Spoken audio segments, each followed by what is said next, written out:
Good morning. My name is Andrea Rowland. Today I'm here to present to you on my grant for the Fire Summit.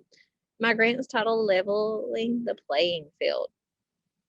I'm going to go over my problem of practice, my original grant proposal and goals, my initial data, some resources, concluding data. I have a few videos to show the impact that this grant has made in my classroom, and then just my conclusions and next steps.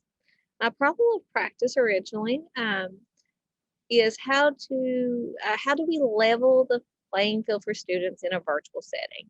This year, instruction was provided to students probably across the whole nation virtually, which is different from previous years. In a classroom, normally we as teachers and educators level the field for students. We provide what they need so that they're able to learn, no matter where they come from and what background they have. So we look at it socially. We make sure the students are able to act and engage with peers. We look at their emotional needs and make sure that those are met so they're able to learn. We look at their educational starting points. We look at their learning styles, and we make adaptations to our lessons and scaffold things so that students are able to participate and learn and grow. And then environmentally, as educators and resource people in our building, we look at students' basic needs and make sure that they have those met and what resources that they need just to be successful in school. Students come from all different backgrounds, as you know. Some students in this virtual setting, just like in a regular classroom, came ready to read, ready for grade level instruction. Some students were below level and needing phonemic awareness and phonological awareness. Also, students, just like in the regular classrooms, came with different home styles, family structures. Some parents are reading to their child every night, and some parents are not. So some students had a strong family support, while others did not. But now, instead of being in the classroom where I can see these needs, it's in a virtual setting. They're at home.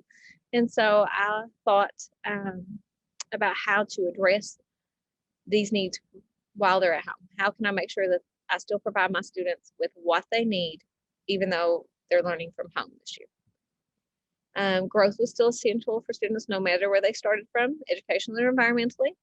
And the problem of practice with this grant was, how to provide resources at home and level the field so that all students have the same opportunity for learning.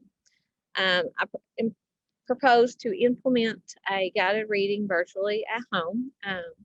I wanted to launch reading groups, and I did launch reading groups because I felt like guided reading is the strongest form of instruction for reading, direct reading instruction. It works with small groups of students at a time on their individually needed skills.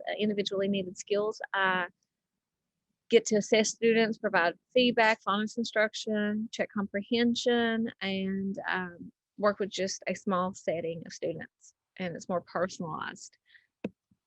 I felt like that was the best means of instruction, and I wanted to make sure that my students got that even virtually. I did this through breakout rooms on Google Meets, using dry erase boards and magnetic letters and reading Kids A to Z books. It's completely different from the original look of guided reading, which is at a small group table. The plan was, like I said, to implement this guided reading at home and to watch and measure students initially and at the end of the year and compare it to previous year's data. How much did my students grow in a virtual guided reading setting? I surveyed parents about their educational and environmental needs. I assessed their reading levels with running records at the beginning of the year, and I analyzed the results. And then I provided all the resources from this grant to students and conducted virtual guided reading groups. And then finally, I've conducted a parent survey of the resource effectiveness. I've reassessed students' reading levels now that we're in person, and I'm comparing the data from the beginning of the year to the end, this midpoint of March, and now I'm comparing it to the previous year's data. So my goal was just to provide those resources for students to make growth in reading. Initially, at the beginning of the year, I had students ranging from levels B to R based upon the Fountains Pen Hill reading levels. In August, my running records indicated that 14 out of 32 students were reading below grade level expectations for the beginning of second grade. My initial parent data from that survey showed that many of my parents felt that the learning quality at home was not as great as it could be as compared to in person. And almost all of my parents felt like they could use one or more resources at home. They almost only 2 parents out of my 27 that answered the survey felt that their child had everything that they need and their work environment was great.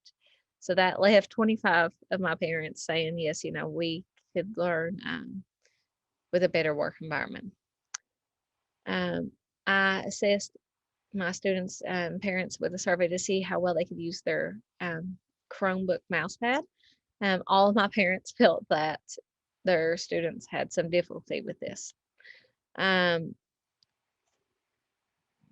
Several of my parents indicated that their child did not have a clear workspace, or many of them noted that they did not have a workspace that was quiet without distraction.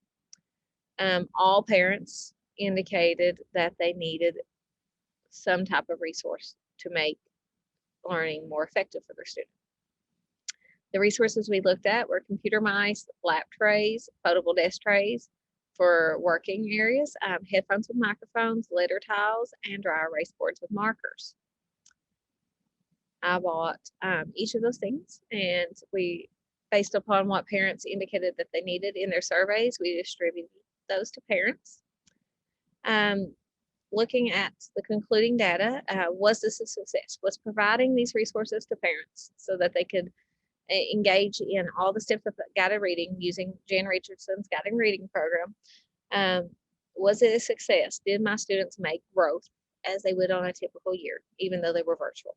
And the answer is yes. Educationally, my spring data shows that 6 out of 32 students are now below level. So out of the original 14, only 6 are still below level for this part of the year. Now, this was a moving target because at the beginning of the year, the reading level that we're supposed to be in changed by March. So it was a J starting at the beginning of second grade, and it moved up to like an L. And so students were able to meet that moving target because we were supposed to grow throughout the year. So they went from being below level to meeting grade level and to still keep growing to get to where they should be at this point too. Only 6 of my students are below level now. All of my students have grown at least a level though. Environmentally, my parents have all indicated that these resources really assisted their students in making growth. 100% of my parents said that these resources benefited them and helped make guided reading more effective. As you can see, we've transitioned these resources back to school now that we're back into a hybrid. Some students are taught at home and most of our students are in person. As you can see though, we've transitioned them back. Here's a short video statement about the impact that these resources have had even in math class. My partner got to benefit with using these to help students learn at home as well.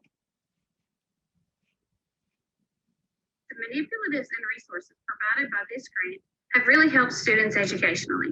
The mice have enabled students to manipulate online activities with ease in math and allowed students to participate in learning programs that would have been hard to use on a keypad. These resources have allowed all students to have the same opportunity to learn and participate equally. As you can see, one of the things that I changed about my grants within the first few weeks was I added computer mice. Less parents needed headphones and desks, but more parents felt like their students could use a mouse. Navigating a keypad was very difficult for students for online programs. So we were able to purchase many mice for students, and they have really helped students be able to manipulate and maneuver computer programs. And this is just a short video from an aide or special needs aide in my classroom to let you know the impact that these manipulators have had with special needs students. Hi, I'm Mary Priest, special ed educational aide at Miss Rowland's homeroom. And I spent several weeks helping her put the trays together with the alphabets. They have benefited the kids. The kids seem to enjoy it and can see the words that they're spelling. And it's really hands-on with them. Especially with the special needs children, they have to be able to visualize and see their words. And finally, as you can see, here's just another picture of students using manipulatives in class. So my next steps looking at this, I'm going to continue guided reading, hybrid, and in person using these manipulatives. I'm going to collect end of year data to kind of make a final determination of student levels. I'm going to conduct one final parent survey at the end of May. I'm going to collect and reuse all these resources for next year. I'm going to examine areas of improvement, and we're just going to celebrate our success. These students have grown so much, and so at the end of the year, we're going to celebrate our success. They've worked hard hybridly and virtually, and they've made so much growth.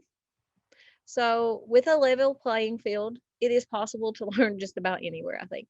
I want to thank KVEC and the providers of this grant for helping to make this virtual learning a success, and for providing resources to really just help my students be ready to learn.